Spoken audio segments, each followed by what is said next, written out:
कल रात की ठंड की लाट में हमारे गांव के 20 बूढ़े और बच्चे मर गए। अब सबको बहुत सतर्क रहना होगा। काका का दिल धक से रह गया। वे तुरंत गांव के डॉक्टर के पास पहुंचे। डॉक्टर, क्या सच में ठंड से कोई मर सकता है? हाँ काका, अगर शरीर का तापमान हद से नीचे गिर जाए तो मौत हो सकती है। लेकिन डॉक्टर, मैं कभी स्वेटर नहीं पहनता, फिर भी मुझे ठंड नहीं लगती। ऐसा क्यों? कह नहीं सकते काका।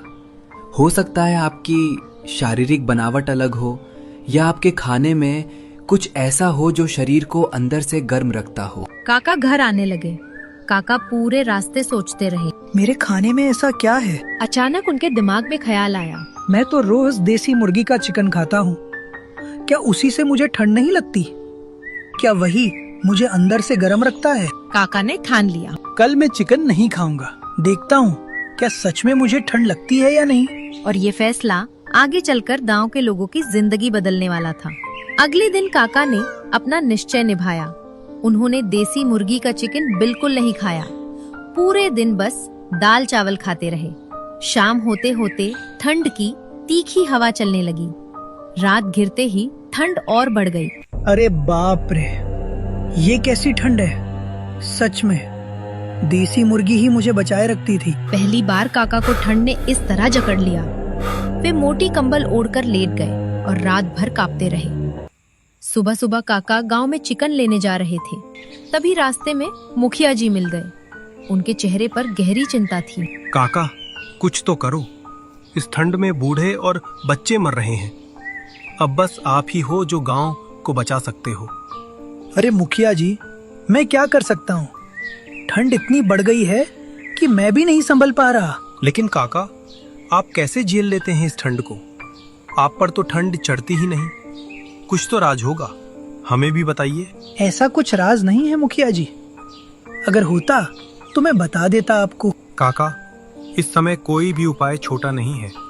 कृपा करके बताइए, गांव की जान आपके हाथ में है। काका ने गहरी सांस ली और बोले, ठीक है मुखिया जी, मैं आज पूरा दिन सोचकर देखता हूँ। मुझे कल तक का समय दीजिए। ठीक है काका, हम इंतजार करेंगे। काका एक बड़े नीम के पेड़ के नीचे जाकर बैठ गए। हवा और ठंड तेज थी, फिर भी वे सोच में डूबे रहे। क्या मैं सबको बता दूं कि देसी मुर्गी का चिकन खाने से शरीर में गर्मी बनी रहती है? क्या गांव वाले इस बात पर विश्वास करेंगे? और अगर ना माने तो अगर हंसी उड़ाए तो? काका की आंखें बंद हो गईं। वे मन ही मन बुदबुदाए। पर अगर मैं नहीं बताऊं तो गांव के लोगों का क्या होगा? काका दुविधा में पड़े थे। उधर गांव की निगाहें उम्मीद से उनकी ओर टिकी थी और उधर काका के पास था केवल एक दिन। पूरे गांव की किस्मत बदलने के लिए अगला दिन आ चुका था। आज काका को मुखिया जी और पूरे गांव को ठंड से बचाना था। ठंडी हवा गांव को और भी कमजोर कर रही थी। काका सबसे पहले रमेश के घर पहुंचे। काका, मैंने सुना है आज आप ठंड भगाने का कोई इलाज बताने वाले हो। हाँ रमेश, मेरे पास एक रास्ता है जो सबको बचा सकता है। रमेश बेचैन होकर बोला, तो जल्दी बताइए ना, क्या है वो उपाय? चलो मैं ये बात पूरे गांव वालों को एक साथ ही बताऊंगा।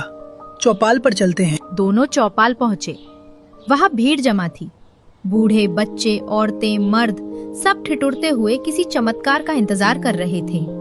काका जल्दी बताइए, ये ठंड अब बर्दाश्त नहीं होती। काका ने लंबी सांस ली और बोले, गांव वालों, तुम्हें यकीन नहीं होगा पर ये सच है। मुझे ठंड ना लगने का सिर्फ एक ही कारण है। सारे लोग उत्सुक हो उठे। काका ने धीरे से कहा, देसी मुर्गी का चिकन। भीड़ में सन्नाटा छा गया। रमेश चौंक कर बोला, क्या चिकन? क्या सच में चिकन खाने से ठंड नहीं लगती? हाँ, मैं रोज देसी मुर्गी का चिकन खाता था। उसी की गर्मी मेरे शरीर को ठंड से बचाती थी। तभी भीड़ में से एक आदमी चिल्लाया, मैंने भी कल देसी मुर्गी का चिकन खाया था और सच में मुझे रात भर ठंड नहीं लगी। ठीक है, आज से पूरे गांव में हर परिवार को देसी मुर्गी का चिकन मिलेगा। देखते हैं क्या ठंड भागती है। उसी शाम हर घर में देसी मुर्गी का महकता हुआ खाना पक रहा था।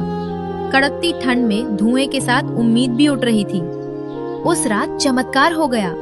गांव का कोई भी आदमी ठंड से नहीं कांपा। सभी को पहली बार राहत मिली। अगली सुबह लोग काका के घर के आगे इकट्ठा हो गए। काका, आपने हमारी जान बचा ली। आपका उपाय जादू की तरह काम कर गया। अरे भाई, देसी चीजों की ताकत कभी कम मत समझना। गांव में खुशी लौट आई। काका के एक सुझाव ने पूरे गांव की जिंदगी बचा ली।